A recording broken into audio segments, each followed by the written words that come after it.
Assalamualaikum warahmatullahi wabarakatuh. Selamat berjumpa dengan saya Dedi Sasongko Sang Kelana dari Kalimah Husada. Mitos Sabtu Pahing. Pada zaman Majapahit di daerah Banyumas sudah terdapat suatu pemerintahan yang dipimpin oleh seorang adipati.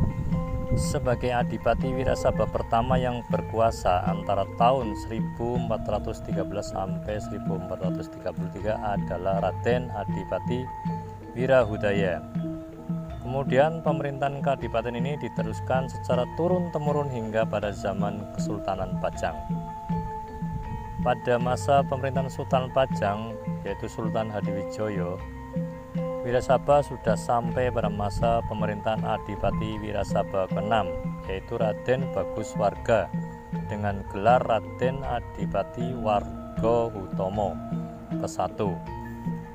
Raden Adipati Warga-Utomo mempunyai 4 orang anak, yaitu 2 laki-laki dan 2 perempuan. Putra sulung perempuan ini kemudian menjadi istri Raden Joko Kaiman, yaitu putra Banyak Sosro Adipati Pasir Luhur yang menjadi anak angkat Kiai Meranggi di Kejawar, sekarang Banyumas. Menurut cerita, pada waktu itu Sultan Pajang menginginkan putri para bupati atau familinya untuk dijadikan garwa selir. Adipati Warga-Utomo juga mengirimkan putrinya ke Pajang.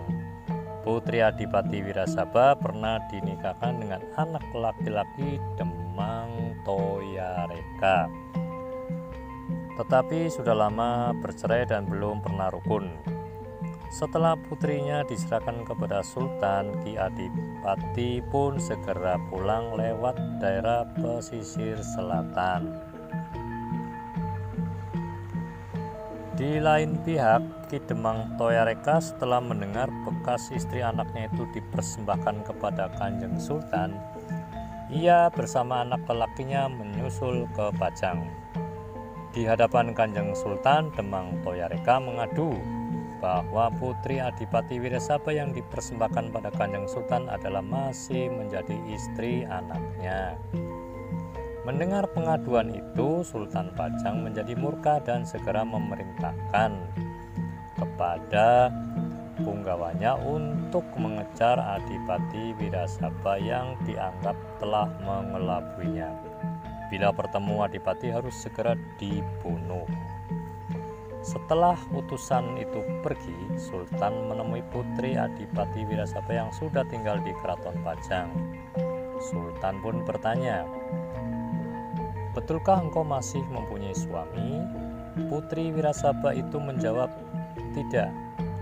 Kemudian Sultan bertanya lagi, "Di luar ada seorang yang mengadu. Menurut orang itu, ia mempunyai istri putri Adipati Wirasaba, yaitu kamu, yang dicerai secara paksa kemudian dibawa ke sini." Putri itu pun menjawab, "Benar, ketika masih kecil hamba pernah dinikahkan dengan putri Paman Demang Toyareka, tetapi tidak jadi karena hamba tidak suka dan sudah lama sekali diceraikan."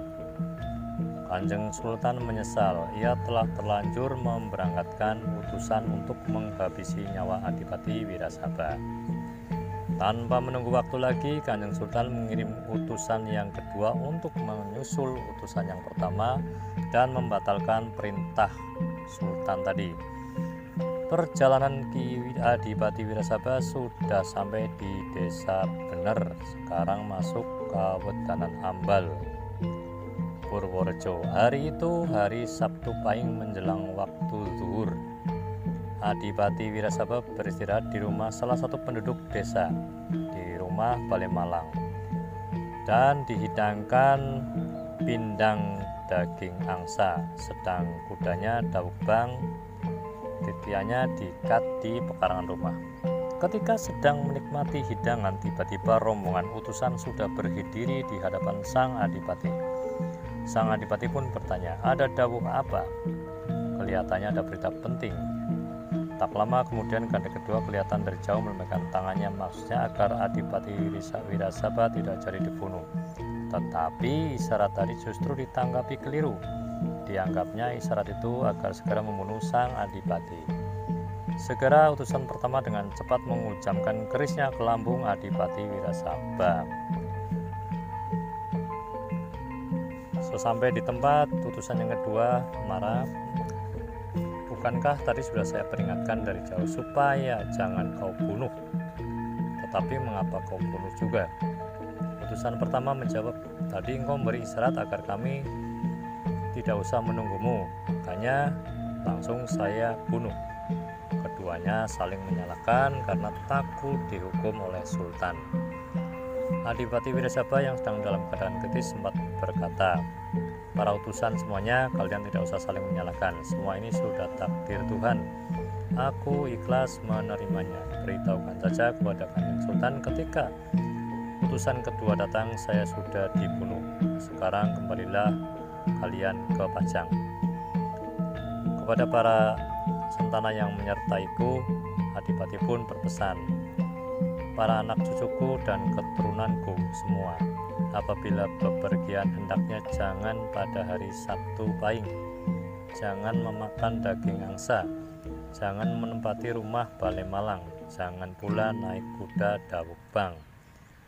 Tak lama kemudian sang Adipati menghembuskan napasnya yang terakhir.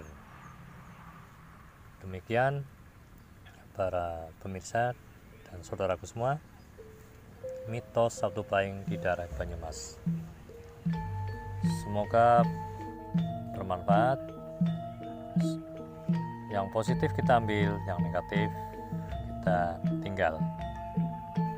Wabillahi taufiq wal hidayah. Wassalamualaikum warahmatullahi wabarakatuh.